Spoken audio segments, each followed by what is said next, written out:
the death of Andrew Hastie. Like it's well, over. The death of Andrew Hastie's over. And the just final nail in the coffin of the Liberal Party, really. I mean,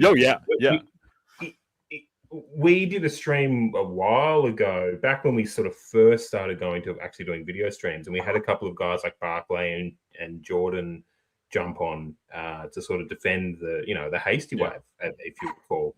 And I remember we were warning them, saying, look, it's all very well that Hastie's making the right noises, and insofar as he's making the right noises, we're not going to, white out the guy, because it's all beneficial in some way, shape, or form to pivot things to the right.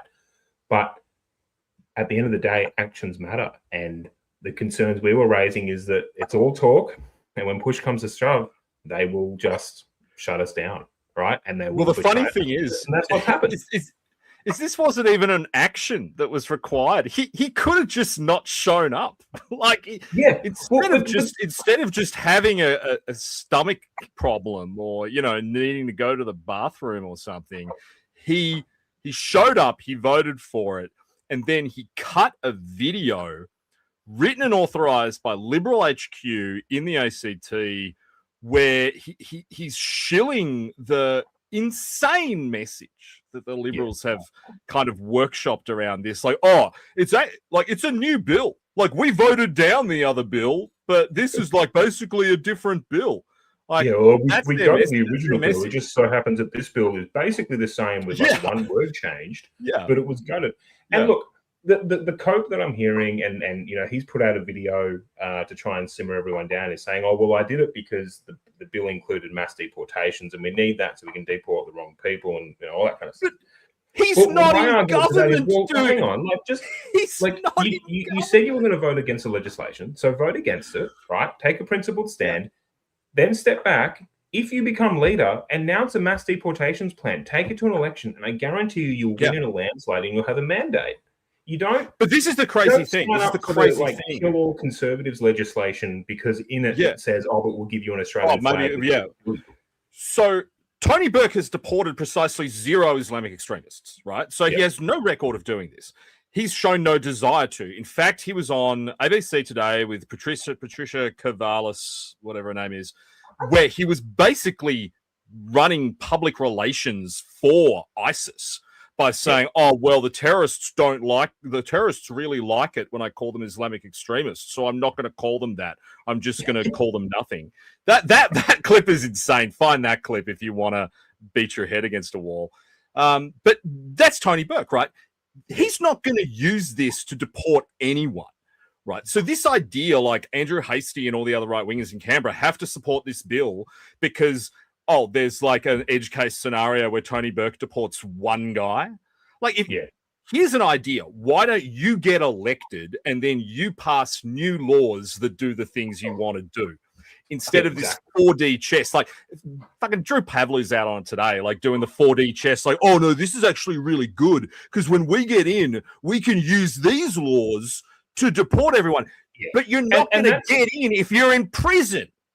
That's right, and this is the thing, right? Is like some of these guys are a little bit green behind the ears when it comes to this stuff. I remember when Tony Abbott enacted a bunch of foreign interference legislation and was saying, we're going to use this to go after CCP-aligned spooks that are operating in the universities of Confucius Institute, and it all sounded base at the time. And then what happened?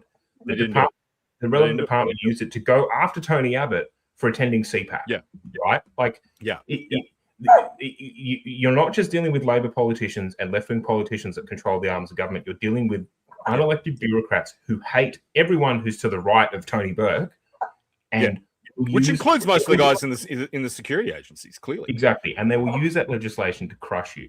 So it was absolutely a mistake. It wasn't 4D chess. It was like fucking half D checkers, and they've completely fucked themselves. If the entire point was, we need to push for something that gets mass deportations, run on it, right? The Liberal Party is at 22% in the latest news poll, and One Nation is above them. Why is that? It's because One Nation's talking about reducing migration, and Malcolm Roberts is talking about mass deportations and remigration. He was the boarding pass stunt today. You know me, I usually hate One Nation's parliament stunts. Malcolm Roberts today with the boarding pass in the chamber, that was fire. That was fantastic. That was amazing. Right? That's going to get people fired up.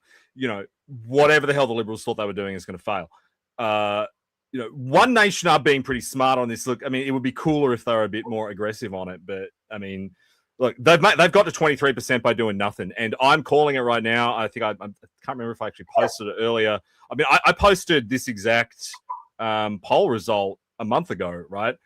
Yeah. 1 July, 30%. They're going to be on 30% at 1 July. I reckon it'll be 34-30 come mid-year. Like, One Nation will hit 30% before I do my taxes, right? Which is wild, because I thought they tapped out at 15, and that shows how I'm sure we're on the show saying that they were going to tap out at 15 at some point. I mean, we've been fond coping for a while, but no, after this week, I'm on the fond train. Fuck it, let's go. Yep.